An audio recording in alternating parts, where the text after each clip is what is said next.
Les grands titres de l'actualité de ce jeudi 24 mars. José Soucy, bon matin. Bon matin. José, d'abord, j'en ai pas parlé dans le bulletin de nouvelles, mais je tiens à le préciser que ce matin, en me rendant au studio de CMA TV, j'ai vu que le prix à la pompe chez Irving arborait 1,85 $, donc 7 cents d'augmentation depuis hier. Mais les deux stations-service Ultramar affichaient encore 1,78,6 $. Donc, les stations Ultramar qui n'ont pas augmenté, mais la station Irving qui était à 1,85 $, je parle à 7 heures ce matin parce que ça peut avoir changé. Là. Comme on est en direct, qu'il est 9h17, ça peut avoir changé. Mais quand même, il faut s'attendre. Le prix du baril est à 114,94 $ ce matin. Alors, il est toujours en remontée. Alors, il faut s'attendre que le prix à la pompe va remonter au cours des prochaines heures. En souhaitant que ça va descendre. Non, mais on a eu quand même un cadeau pendant 2 semaines. Il a baissé de quoi, une vingtaine de cents, là, à peu près? Ah oui, mais peut-être 15 cents, mais Michel, un cadeau, on s'entend-tu que c'est pas un cadeau alors qu'il était à 1 $ l'année passée? Oui, mais c'est ça, hein, c'est que oui, là, oui. ils l'ont monté à 1,95 $, je pense, là, il y a quelques semaines. Et là, il a baissé à 1,78 $. On dit, mon Dieu, il est pas cher, hein, 1,78 $. Pourtant, on l'a payé il y a un an, 1 $ du litre. Une nouvelle présidente, je ne suis pas trop surpris. Je pense que je les ai invités cette semaine pour parler de la pénurie de main-d'œuvre. Et je ne suis pas très surpris. Je voyais Mme Lemieux comme prendre le flambeau après Jean-Guy Boulet qui a fait du travail depuis les 2 dernières années. Et je pense que Mme Lemieux va faire une excellente présidente. Et la question que je me posais, José, tu ne connais probablement pas la réponse, mais il faudra peut-être chercher. Est-ce que c'est la première présidente de la Chambre de commerce de Montmagny? Non, une femme? aucunement. Anne Labrie, l'avocate? Oui, c'est vrai, c'est vrai. OK. Je me posais la question ce matin. Absolument. Puis, Annie-Pierre Labrie. Je lève mon chapeau, Michel, ce matin, parce que hier, j'étais... excuse-moi, hier, j'étais à l'AGA, à l'Assemblée annuelle de la Chambre de commerce de l'industrie de la MRC de Montmagny. Puis, ils sont dynamiques, sincèrement. Je peux te dire une chose, depuis que je suis arrivé ici en 2014, puis ça a considérablement changé à Montmagny, notamment. Lorsque Montmagny change dans le positif, c'est la région complète qui change. Puis, on est de plus en plus proactif du côté de la Chambre de commerce locale. On cherche aussi à créer des alliances. On envoie de plus en plus de communiqués, peut-être des fois un peu trop, 3 communiqués par semaine. Je pense que c'est trop. On devrait se limiter à 1. Ça, c'est un conseil de communication. Mais qu'importe, Michel, vraiment, on est des gens dynamiques, puis on travaille extrêmement fort. Justement, ils portent en partie le flambeau pour le projet de complexe culturel et sportif en santé durable, désormais nommé Promotuel Assurance, qui a été intégré dans le nom. Puis en plus, le vice-président, c'est Jérôme Labrie. Hein? Jérôme, qui travaille chez Technion, là, puis qui est très actif également. Je sens un dynamisme qui n'existait pas peut-être voilà 8 ans, Michel, et maintenant qui est présent. Puis tant mieux. C'est sûr, c'est Mme Lemieux, Alexandra Lemieux, qui est vice-présidente chez Vitry LC là, à Cap-Saint-Ignace, là, qui semble également être très dynamique et très enthousiaste de son travail, de son mandat. Je pense qu'elle devrait le relever avec brio. Le temps va nous le dire, Michel, mais je ne suis pas inquiet pour l'avenir de la CCCIM ce matin. José, les temps ont bien changé. J'ai été président de la Chambre de commerce en 1993, il y a 30 ans.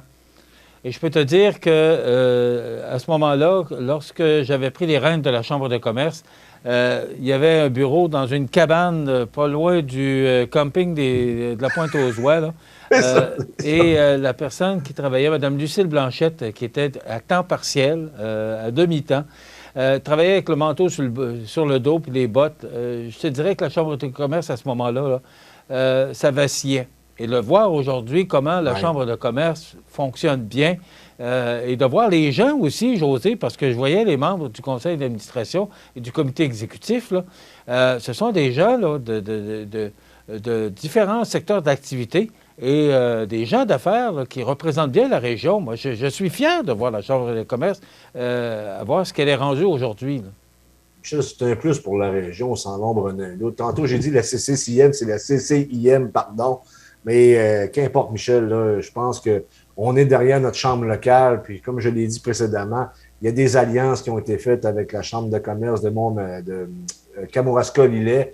Puis, on est ouvert à toutes sortes d'alliances qui pourraient faire en sorte qu'on fasse davantage rayonner la région. Et M. Boulay aussi, je lève mon chapeau à M. Boulay, là, qui a levé le défi avec brio. Là, je pense qu'il a très bien représenté nos commerçants locaux. Que dire davantage? José, avant de passer à Duhem, j'aimerais ça t'entendre sur Trudeau à Bruxelles. Tu mentionnes qu'il n'est pas très populaire et il se fait également critiquer par des parlementaires européens. Explique. Bien, premièrement, tu vois la photo à l'écran. Je veux dire, il n'y avait pas foule au Parlement de Bruxelles qui est le Parlement européen. Et il y a 2 parlementaires européens qui l'ont critiqué fortement, dont le député de Croatie qui s'est adressé directement à Trudeau. PM Trudeau, ces derniers mois, sous votre botte quasi-libérale, le Canada est devenu un symbole des violations des droits civiques. Les méthodes dont nous avons été témoins peuvent être libérales pour vous, mais pour de nombreux citoyens du monde entier, cela ressemblait à une dictature de la pire espèce. Et c'est un peu les mêmes mots qu'une autre parlementaire qui venait de l'Allemagne là, à déclarer là, au sujet du PM Trudeau. Là. Donc, il n'a pas fait l'unanimité là, lors de son séjour au Parlement plutôt européen, face aux parlementaires européens, justement. OK. J'écoutais un reportage hier à Radio-Canada, justement. On parlait que la Russie, tu sais, que la Russie n'est pas loin de nous, du côté nord du Québec. Et il y avait un reportage extrêmement intéressant qui parlait que la Russie pourrait être intéressée à s'approprier cette région du Canada dans l'Arctique. Et je voyais que M. Trudeau, par ses différentes sorties, pourrait peut-être... M. Poutine pourrait peut-être se sentir agressé par M. Trudeau. Et depuis hier, tu sais que tous les transports, peu importe de blé ou d'essence, maintenant doivent être payés en roubles. Ils refusent le dollar américain ou canadien et refusent également l'euro. Alors, M. Poutine, qui en rajoute, là? Absolument, Michel, mais c'est un bras de fer qui continue de se jouer sur la scène mondiale et la Russie qui ne lâchera pas le morceau. Et le joueur qui devrait intervenir et qui n'intervient pas, c'est les États-Unis d'Amérique. Si les États-Unis n'interviennent pas, je veux dire, Poutine a les mains libres. Et la Chine appuie Poutine. Quoi qu'en disent les médias nationaux, les médias traditionnels, la Chine est derrière Poutine. Le Canada, excuse-moi, Michel, ne pèse pas très lourd dans la balance. Justin Trudeau est arrivé hier au Parlement européen à Bruxelles, puis il s'est fait critiquer, la salle était quasi vide. Je veux dire, il fut un temps, jadis, que le Canada avait une influence positive sur la scène mondiale, parce qu'on est une puissance moyenne, on n'est pas une puissance militaire, bien entendu, mais on avait quand même un rôle moral. Souviens-toi, à l'époque de Brian Mulroney, c'est lui qui avait initié la libération en Afrique du Sud de Nelson Mandela. Oui, M. Mandela. Ouais. Ben exactement. Aujourd'hui, Justin Trudeau se promène sur toutes les tribunes sur la planète, puis il n'est aucunement respecté. C'est pas compliqué. Et pour terminer sur ce sujet-là, sous la plume de Francis Alain, ce matin, dans le Journal de Québec, des tonnes d'engrais russes livrés. Parce qu'on dit que maintenant, on doit refuser toute importation de la Russie. Alors que fait toujours rage la guerre en Ukraine, un navire de fertilisants russes a accosté hier à Sorel pour venir livrer de l'engrais d'urgence à nos agriculteurs à temps pour la saison des semis. À suivre. José, Éric Duhem pourrait être du débat à TVA. Moi, ça me fait sourire un peu de voir là, que c'est TVA qui décide si tel ou tel candidat ou candidate doit assister au débat, alors que s'il est un parti politique, peu importe le parti politique, c'est pas plus Duhem que d'autres, mais peu importe le parti politique, souviens-toi qu'aux élections fédérales, Maxime Bernier et la ministre la députée de l'Environnement, je ne me souviens pas, le Parti vert, qui avait été exclu du débat. M. Duhem pourrait, s'il a plus de 10 des sondages, pourrait participer au débat. Pas drôle, là.